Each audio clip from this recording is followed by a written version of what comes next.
It's been a very strong week and a very strong weekend. Before we begin, let me say a few words about the historic events that took place over the last few days. On Saturday, my administration helped broker a full and immediate ceasefire, I think a permanent one, between India and Pakistan, ending a dangerous conflict of two nations with lots of nuclear weapons. And they were going at it hot and heavy, and it was seemingly not going to stop. And I'm very proud to let you know that the leadership of India and Pakistan was unwavering, powerful, but unwavering in both cases. And having these, they really were, from the standpoint of having the strength and the wisdom and fortitude to fully know and to understand the gravity of the situation. And we helped a lot. And we helped also with trade. I said, come on, we're going to do a lot of trade with you guys. Let's stop it. Let's stop it. If you stop it, we're doing trade. If you don't stop it, we're not going to do any trade. People have never really used trade the way I used it. That I can tell you. And all of a sudden they said, I think we're going to stop.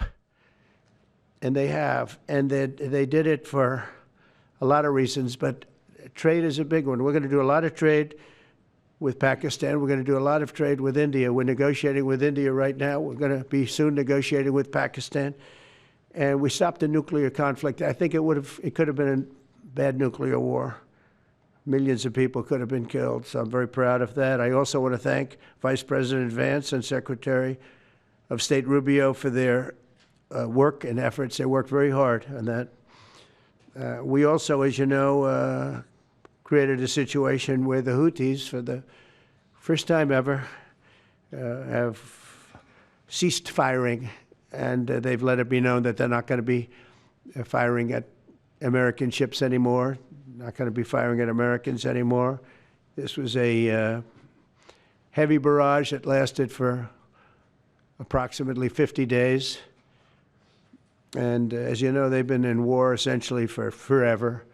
But over the last 10 years, they've been very difficult for other countries. Nobody was able to do what we did. But they stopped, and we take their word for it. Their surrogates and them directly said, we don't want to do this anymore. And so we were satisfied with that. In addition, yesterday we achieved a total reset with China after productive talks in Geneva. Both sides now agreed to reduce the tariffs imposed after April 2nd to 10% for 90 days as negotiators continue in the larger structural issues.